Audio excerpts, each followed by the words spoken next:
ওনার জরায়ু স্থায়ী ক্ষতি হয়ে গেছে, উনি আর কখনো মা হতে পারবেন না। খবরটা শুনে রুনা খাতুন চিৎকার দিয়ে উঠলেন। শাহনাজ বেগম আর নূরনাহার তাকে সামলাতে লাগলেন। ধরিত্রীর বুকে রাতের নিকশ কালো আধার নেমে এসেছে। রুনা খাতুন বাদে বাকিরা বাড়িতে যাওয়ার প্রস্তুতি নিচ্ছে। কেবিনের এক কোণে অগোছালো ভঙ্গিতে বসে আসছে ইয়াদ। নূরনাহার এগিয়ে গেলেন সেই দিকে। ইয়াদের চোখে মুখে বড্ড ফ্যাকাশে দেখাচ্ছে। নূরনাহার ইয়াদের কাঁধে হাত রাখলেন, কিন্তু তার মাঝে কোনো প্রকার ভাব আবেগ পরিলক্ষিত হলো না। নূরনাহার আজকে ছেলের এমন রূপ দেখে রীতিমতো অবাক হয়েছেন। এর আগে ইয়াদকে সে এমন বিহেভ করতে কখনো দেখেনি। ইয়াদ, নূরনাহার ডাকলেন, কিন্তু ইয়াদ পূর্বের নেই বসে রইল, তার দৃষ্টি শূন্যে নিবদ্ধিত। নূরনাহার এবার খানিকটা বিচলিত ভঙ্গিতে ইয়াদের কাঁধে ঝাঁকি দিলেন। প্রত্যুত্তরে এবার ইয়াদ তার দিকে তাকালো। ইয়াদ, বাইরে চল, ভার্সিটি থেকে অফিসে চলে গিয়েছিলি, লাঞ্চও করিসনি হয়তো, চেহারার কি হাল বানিয়েছিস, ওঠ। ইয়াদ মায়ের হাত ছড়িয়ে দিয়ে বলল, ফুফা এখনো আসেননি, একজন পুরুষ মানুষ এখানে থাকা দরকার, তোমরা যাও, ফুফি এলেই আমি চলে যাব।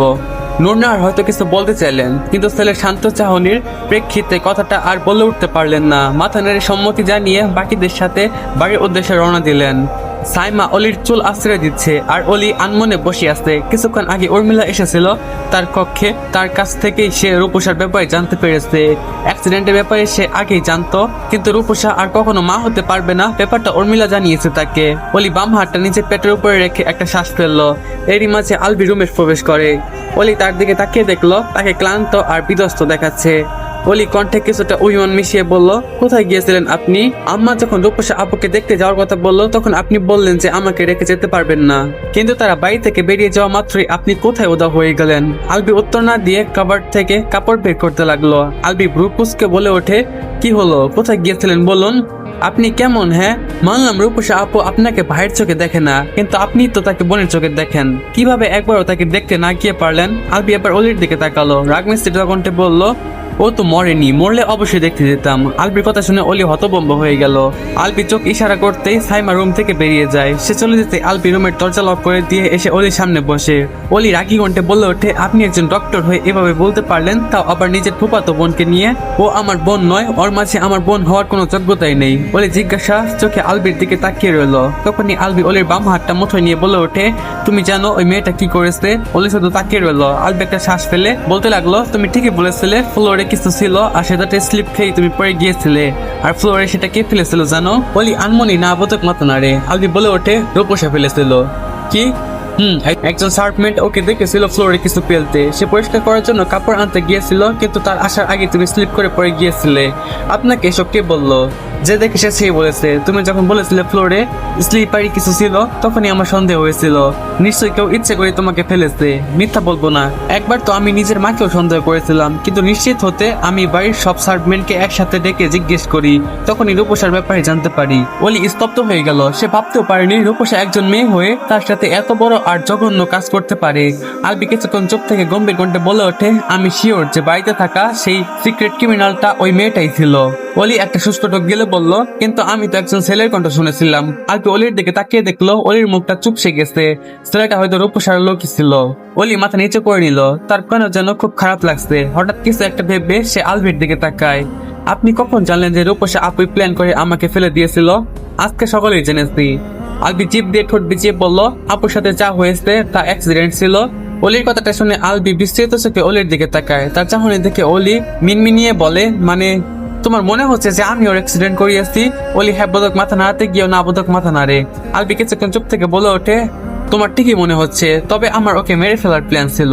কথাটা বলে আলবি উঠে চলে গেল। অলির কিছুক্ষণ লাগলো কথাটা মানের বুঝতে। যখন সে বুঝে উঠতে পারলো, তখন সে চিৎকার দিয়ে উঠলো, না, কেন করেছেন আপনি এটা? আলবি তার দিকে তাকিয়ে শান্ত স্বরে বলল, আমার রুম সাউন্ড প্রুফ, তোমার যত খুশি চিল্লাও, তবে জেনে রাখো রূপসার সময় ঘনিয়ে এসেছে, ভাগ্যের জোরে বেঁচে গেছে, হয়তো আল্লাহ নিজে ওর জন্য সহজ মৃত্যু মেনে নিতে পারেনি। অলি শব্দ করে কেঁদে উঠলো। তার কান্না দেখে আলবির চল শক্ত হয়ে এলো, কপালে রক্ত ফুলে উঠেছে। সে এগিয়ে এসে বলল, তোর ভাষায় ও একটা জানোয়ার, আর জানোয়ারের জন্য যে কাঁদে সেও জানোয়ারদের কাতারেই পড়ে। আলবির কথা শুনে অলি আলবির শার্ট খামচে ধরলো। অলির চোখ মুখ লাল হয়ে গেছে, ঠোঁট জোরে অনবরত কাঁপছে। মানলাম রূপসা অন্যায় করেছে, তার জন্য আপনি এমনটা করবেন?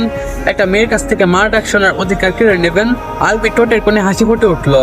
আমি মা হওয়ার অধিকার কেড়ে নিতে চাইনি, আমি তো ওর বেঁচে থাকার অধিকারই কেড়ে নিতে চেয়েছিলাম। এসব ছোটখাটো শাস্তি দিয়ে আমার আত্মা শান্তি পাবে না হানিবি।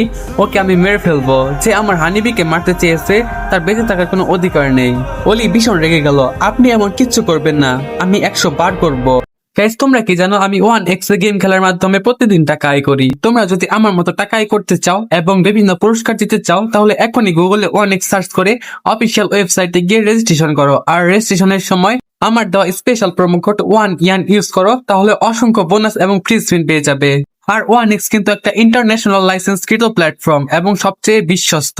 এখানে তোমরা ক্র্যাশ, ক্রিস্টালের মতো গেম খেলে সহজেই টাকা আয় করতে পারবে এবং বিকাশ, নগদের মতো সকল মোবাইল ব্যাংকিং অ্যাপের মাধ্যমে সহজেই তোমাদের জেতা টাকা তুলতে পারবে। আর 24 ঘন্টা 7 দিন কাস্টমার সাপোর্ট সুবিধা তো রয়েছেই। তাই এটা আমি ব্যবহার করে আমার রেগুলার হাত খরচের টাকা আয় করি। তোমরাও ট্রাই করে দেখতে পারো। না, করবেন না।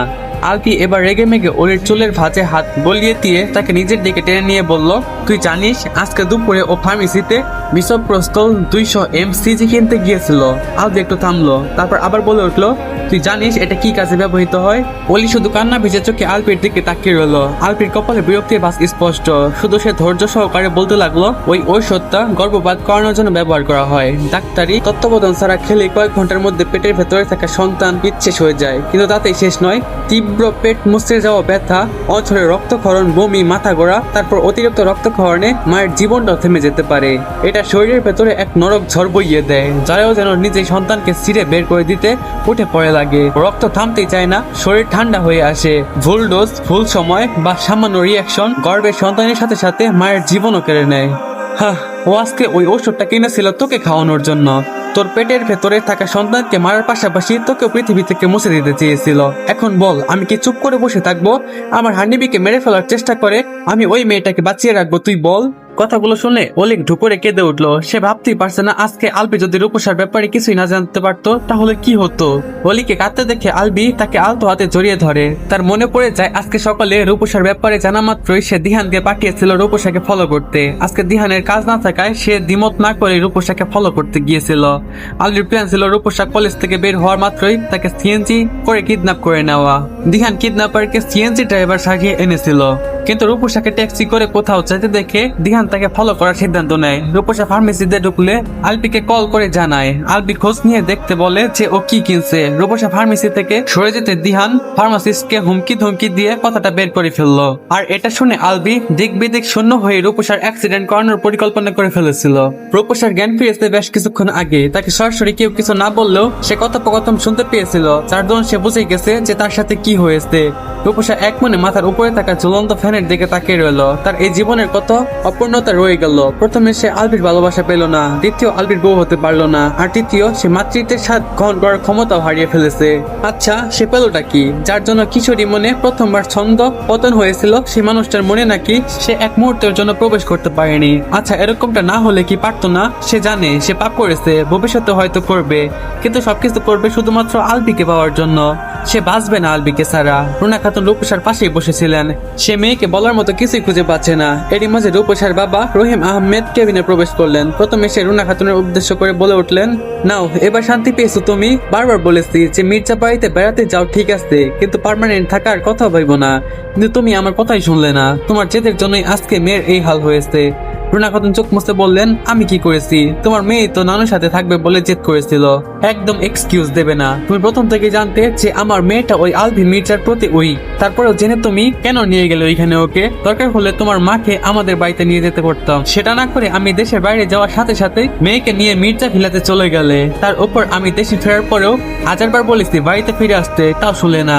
ওই বিবাহিত পুরুষটার মধ্যে কি এমন দেখেছিলে তোমরা? আমার মেয়ের কোন দিক দিয়ে কম ছিল? আমি ওর থেকে বেটার কারোর সাথে রূপসার বিয়ে দিতে পারতাম, কিন্তু এখন কি হলো এটা? তোমার মাথা খারাপ হয়ে গেছে। রূপের অ্যাক্সিডেন্ট হয়েছে, সেখানে ওর বাড়িতে থাকা না থাকার কি সম্পর্ক? রহিম আহমেদ আবারও বলতে লাগলেন, আমি নিশ্চিত আমার মেয়ের মাথায় তোমার বড় ভাইয়ের ছেলের কথাই ঘুরছিল, সেজন্য ও রাস্তা দিয়ে চলার সময় বেখালি হয়ে গিয়েছিল। তাদের তর্ক বিতর্ক শুনে রূপসা চিল্লিয়ে ওঠে, প্লিজ এভাবে সাউন্ড করো না, বিরক্ত লাগছে আমার, যাও এখান থেকে। রুনা খাতুন কিছু বলতে চাইলে রহিম আহমেদ তাকে টেনে কেবিনের বাইরে নিয়ে যায়। কেবিন থেকে নীরবতা নেমে আসে। এসবের মাঝে হয়তো তারা কেবিনের এক কোণে বসে থাকা ইয়াদকে ভুলেই গেছে। ইয়াদ কিছুক্ষণ সেভাবে বসে থেকে হঠাৎ করে উঠে দাঁড়ায়। তীরপায় এগিয়ে যায় রূপসার বেডের দিকে। রূপসার চোখ বন্ধ করে রেখেছিল। ইয়াদ মৃদু শরীর দেখে ওঠে। রূপ, আচমকা তীক্ষ্ণ কণ্ঠে নিজের নামটা শুনে রূপসা বিরক্ত হয়ে ইয়াদের দিকে তাকাতে ইয়াদ চাপা সরে বলে ওঠে, তুই ফার্মেসির সামনে কিসের জন্য গিয়েছিলি? রূপসা উত্তর দিল না, শুধু মুখ বাঁকিয়ে অন্যদিকে তাকালো। ইয়াদ আবারও বলে ওঠে, যারা তোকে হসপিটালে এনেছিল তাদের কাছ থেকে শুনেছি যে ফার্মেসির সামনে তোর অ্যাক্সিডেন্ট হয়েছে, তুই সেখানে কেন গিয়েছিলি বলবি আমাকে? রূপসা বুঝতে পারলো ইয়াদ নাসুর বান্দা, উত্তর না দিলে তাকে বিরক্ত করেই যাবে। আমার পেট ব্যথা করছিল, সেজন্যই মেডিসিন আনতে গিয়েছিলাম। ইয়াদ রূপসার পানে অদ্ভুত চাহনি নিক্ষেপ করলো। সত্যি বলছিস? রূপসা একটা শুষ্ক টুক গিলে বলল, আমার কথা বলতে ভালো লাগছে না, তুমি যাও চলে। আমি যাবো তো, কিন্তু হসপিটাল থেকে বাইরে যাব না। আমি তো সেই ফার্মেসিতে গিয়ে জিজ্ঞেস করবো যে তুই কেন গিয়েছিলি সেখানে। রূপসা সলসল চোখে ইয়াদের দিকে তাকাতে ইয়াদ কাল ক্ষেপণ না করে রূপসার দিকে ঝুঁকে গিয়ে তার গালজোড়া চেপে ধরে। কেন এরকমটা করলি? কেন এত টেম্পারেট তুই? কেন এত অধৈর্য? আমি বলেছিলাম না অপেক্ষা কর? কেন আমার কথার অবাধ্য হয়েছিলি? এখন এই ভুলের মাসুল কিভাবে দিবি বল আমাকে? ইয়াদের শক্ত হাতের চাপে কালের হাড় ভেঙে যাওয়ার উপক্রম। সেসব উপেক্ষা করেও রূপসা একবার বিস্ময় নিয়ে ইয়াদের পানে তাকিয়ে আছে। কিসব বলছো তুমি? তুমি আমাকে কি বলেছিলে? বুঝতে পারিস না এখনো? রূপসা ইয়াদের হাত ছড়িয়ে দিতে চাইলো, কিন্তু পারলো না। সে বুঝে গেছে যে এতদিন সে মেসেজে যার সাথে কথা বলতো সে আর কেউ না, ইয়াদ। কিন্তু ইয়াদ কেন তাকে সাহায্য করার চেষ্টা করেছে? কেন আড়ালেই বা থেকেছিল? এরই মাঝে রুনা খাতুন আর রহিম আহমেদ কেবিনে চলে আসলেন। ইয়াদ নিজেকে সামনে নিয়ে সরে দাঁড়ালো। ফুপা যেহেতু এসে গেছেন সেহেতু আমি বাইরে চলে যাচ্ছি ফুপু। রুনা খাতুন মাথা নেড়ে হ্যাঁ বলতে ইয়াদ দ্রুত পায়ে কেবিন ত্যাগ করলো। রূপসা বড় বড় চোখে তার যাওয়ার পানে তাকিয়ে রইল। রাত্রি 11টা।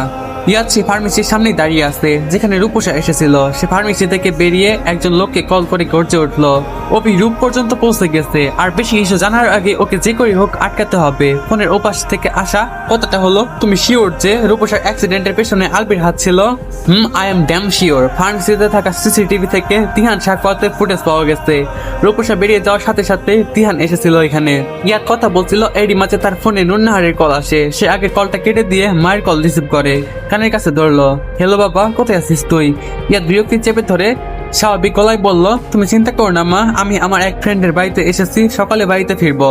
মাকে ভালোভাবে বুং বাং বুঝিয়ে দিয়ে ইয়াদ কল কেটে দিয়ে হাঁটা ধরলো। 20 মিনিট পর সে তাদের সিক্রেট বাড়িতে এসে পৌঁছায়। দরজায় নক করতেই একজন মধ্যবয়সী পুরুষ এসে দরজা খুলে দেয়।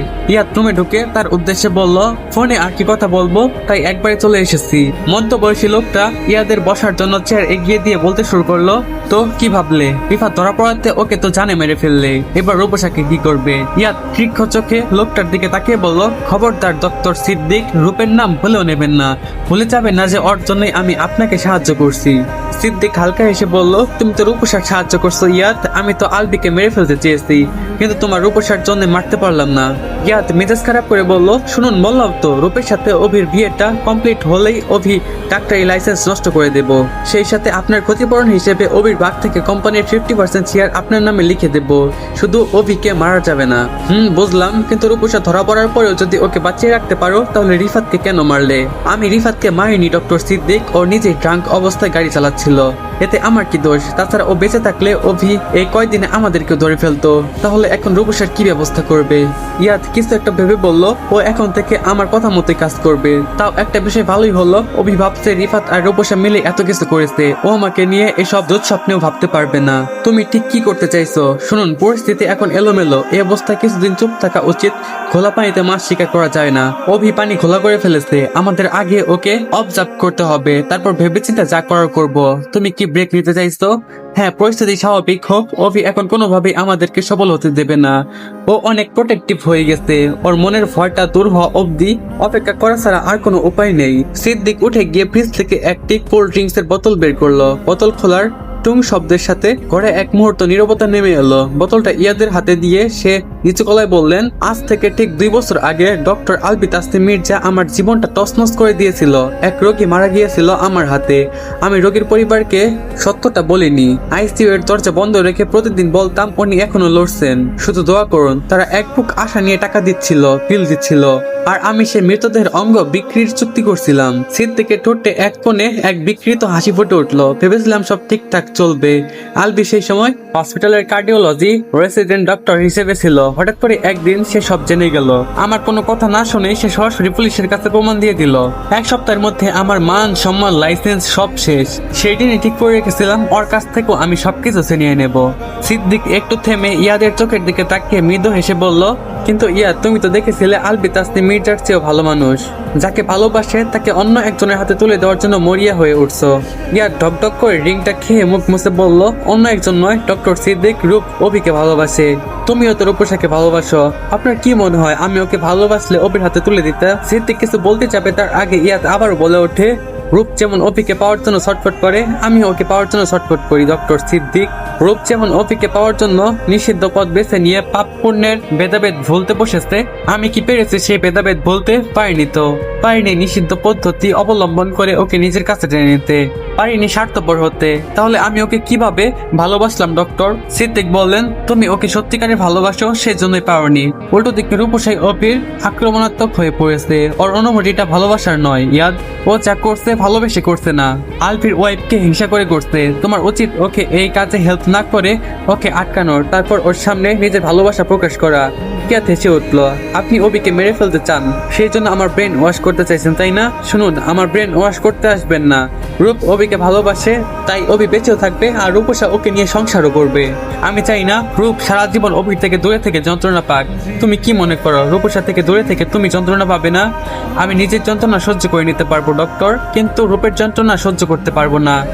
আলবি কিন্তু নিজের ওয়াইফকে অনেক ভালোবাসে ইয়াদ। তোমার কি মনে হয় তুমি জোর করে রূপসাকে বিয়ে করতে বাধ্য করলে রূপসা আলবির সাথে সুখে সংসার করতে পারবে? অবশ্যই পারবে।